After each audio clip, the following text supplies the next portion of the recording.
Talking law on Radio 97. Do you have a question to do with the law? It could be a big question, could be a small question. Any questions at all? Despina, happy to answer them for you. Just send the info to us. Best way to get the address is by going to radio97.com.au. On the front page there, right there, you'll find the contact us info, radio97.com.au. And Despina, this is almost a little bit laughable because just a few weeks ago we were talking about the new land tax laws in Queensland, and we openly discussed how we thought it was a silly idea, and you gave us some very good points, and now it's been scrapped officially. So can you tell us what happened and what do you think will happen in the future with this new land tax law? Well, I have to say, first off, hooray. Thank goodness that this law has been scrapped.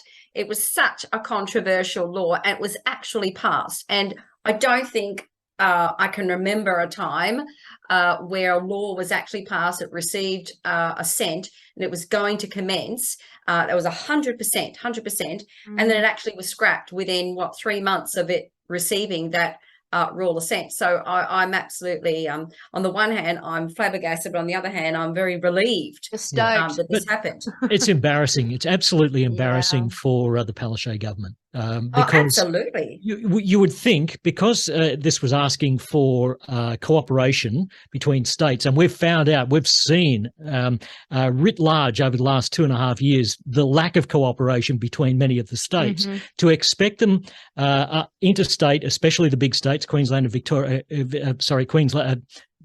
New South Wales and Victoria, to basically do quite a bit of the work in order for Queensland to get extra tax. That was never going to work.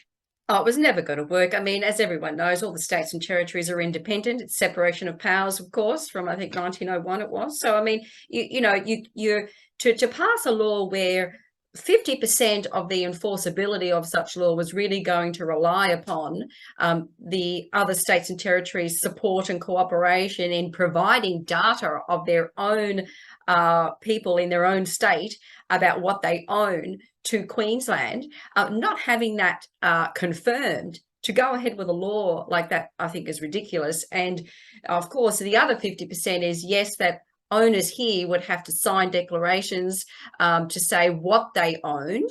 But then, of course, the Queensland government would have to be able to find out and get evidence about what they did own. And therein lies the very much needed support of the other states and territories, which was absolutely slammed down. I think the first states were New South Wales, Tassie and Northern Territory, and the premiers of those states made public statements confirming they would not provide landholding records to verify investors' interstate land holdings.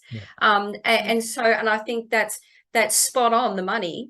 And I'm very pleased to see that happen for a few reasons. I mean, when it first came out, people were starting to get their head around and they were saying, well, hang on, I own property in Queensland, but I also own property interstate. And because of that, I'm being penalised with this extra land tax. Why is that? It hasn't happened in any other state. Why is Queensland the first state bringing this out? What are they doing?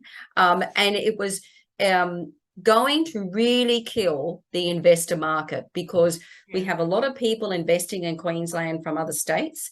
We've seen that through COVID. It's continuing. I deal with a lot of people interstate in New South Wales and Victoria particularly, and they obviously own property there. Some of them do want to relocate up here, but some of them don't. They want to buy investment properties, and that's the investor market. So why would someone buy property in Queensland still holding their property in their own state, knowing that they're going to be charged additional land tax in the future? Why would they do that?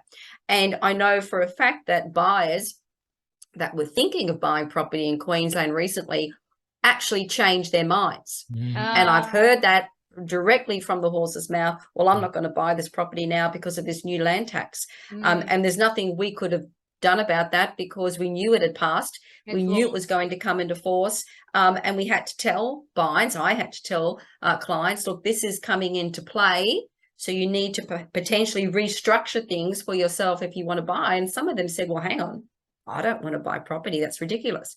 So now that that's been scrapped, we're going to see the investor market move up again, which I think is very good for Queensland, actually. This was only announced in the last few days, just in the last week. Have you seen any reaction as yet from interstate buyers that are back on the phone saying, "Yep, well, I'm going to change my mind and look around now"?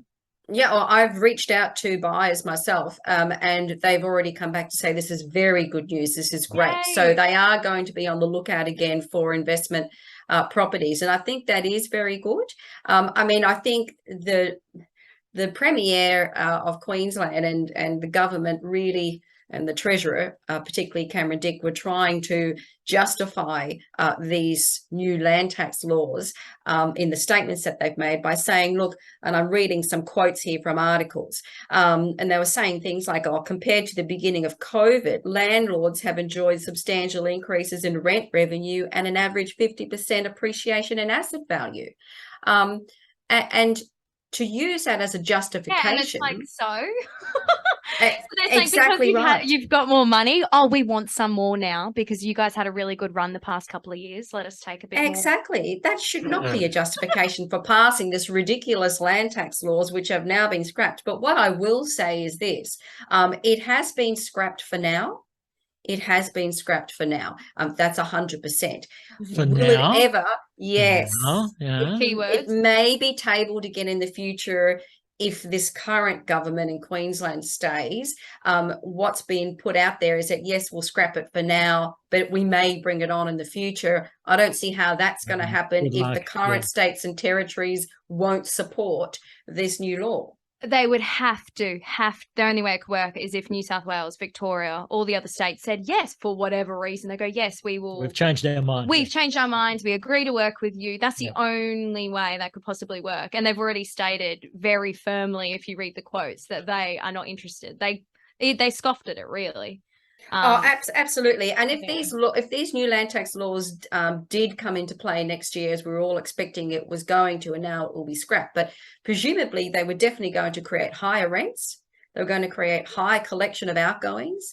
And of course, the investor market would be dead. And the reason I say higher rents is landlords, of course, will now, if the laws came into place, how are they going to recoup the extra land tax that they had to pay? By upping their rent and upping the outgoings. It would fall back on 100%. But I don't think this is the end of the story. I hope it is, but from what the Queensland government's saying, it may not be. So I think that hopefully the other states and territories will continue to confirm that we will never support this type of law in the future. And let's hope the Queensland opposition has something to say on this as well. Oh, absolutely. I hope so. So we'll have to see what happens in the next perhaps 2 years. Finger on the pulse here on Talking Law. If it does happen, Despina, if anyone does want to get in touch with you directly about a law question, anything to do with the law, where can they go? Yes, I can phone the office 55 291 294, email info@prialalegal.com.au. I do apologise. The last week we haven't uploaded on YouTube yet. We've had quite a few things happening in the last week. We couldn't get to it. But anyway, we will get to it this week. Yes, just been very busy. Yes, of course. You can go to YouTube, just search Priala Legal, Priala. Thank you so much, Despina and Wayne. And we'll catch you next week. See you then, guys.